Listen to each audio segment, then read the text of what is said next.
So आज मैले के सामान किने होला त। गुड मर्निङ साथीहरू, स्वागत छ हजुरलाई अर्को मेरो मिनी ब्लगमा। आई होप सबैजना सन्चै आरामै हुनुहुन्छ होला। म पनि एकदमै ठिक छु। सो नर्मल जब गर्ने मान्छेको डेली लाइफ हेरौँ है त। आज चाहिँ म बिहानै 7 बजे उठेँ अनि ब्रस गरेँ अनि मुख धोएँ। बिहानै चाहिँ मैले फेस वास युज गर्ने गरेको छैन। बिहानै पानी त खानु पर्यो साथीहरू। मैले 2 गिलास पानी खाएँ अनि बिहान उठेपछि सबैभन्दा पहिला चाहिँ बेड मिलाउनु पर्छ साथीहरू। बेड मिलाउने मान्छेले संसार नै मिलाउन सक्छ भन्ने कुरा थाहा पाएको छु मैले। यो कुरा चाहिँ साँच्चै हो साथीहरू। बिहानै उठेर बेड मिलाउनु भनेको सबैभन्दा राम्रो कुरा हो कि। अनि हेर्नु न साथीहरू, मेरो बेडको फाइनल लुक। अब बेड मात्र मिलाएर त भएन, खाना पनि खानु पर्यो। त्यही भएर मैले चाहिँ अब भात बसाल्दिन लाएको। तर म त धेरै खाइ मोटी भइसकेँ नि साथीहरू। मलाई सबैले मोटी भन्छ। अब एक्सर्साइज गर्नु पर्यो भनेको एकछिन के को एक्सर्साइज हो नि। मेरो त बडी नै ठुलो हुन्छ कि एकैछिन एक्सर्साइज गरेको त्यति ठुलो भइसक्यो हो। त्यही भएर हो कि साथीहरू म चाहिँ एक्सर्साइज नगर्ने। अनि हिजो बिहान चाहिँ मैले सबै लुगाहरू यत्तिकै राखेर गएको थिएँ। आज चाहिँ बनाउनु पर्यो भनेको।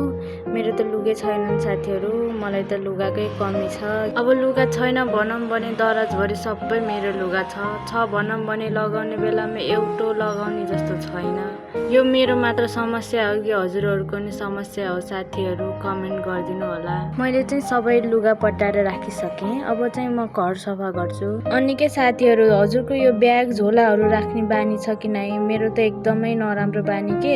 जताबाट पनि लिएको नि राख्ने, यताबाट लिएको पनि चाहिन्छ भनेर राख्ने, उताबाट लिएको पनि चाहिन्छ भनेर राख्ने। अनि चाहिने बेलामा चाहिँ खोज्न जान पर्छ। अब साथीहरू मार्केटतिर जानु पर्यो। तरकारी सकिएछ, तरकारी ल्याउँछु। अनि चामल पनि लिएर आउने हो साथीहरू। म चाहिँ आज बाहिरको मौसम चाहिँ यस्तो थियो। आज तरकारीमा चाहिँ बडी र एउटा काँक्रो अनि चामल किने साथीहरू। मैले चाहिँ चामल चाहिँ घरमै छोडिदिनु भएको थियो भाइले।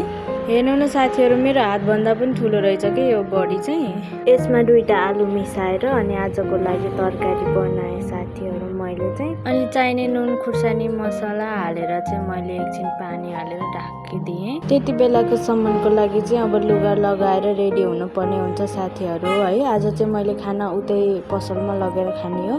आज चाहिँ मैले मेहन्दी लगाउने प्लान गरिरहेको छु। मेहन्दी पनि आज किनेर लिएर आएको मैले। अनि हेर्नु न साथीहरू, सेम काँसी जस्तै देखेको के। मलाई बाचा बन्धन फिल्मको गोरे भन्ने काँसी जस्तै देखेको।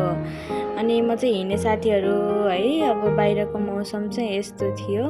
पानी परेको थिएन कि आज चाहिँ राम्रो थियो बाहिर मौसम चाहिँ। मेरो चाहिँ धेरै टाढा छैन कि सपमा जान पनि।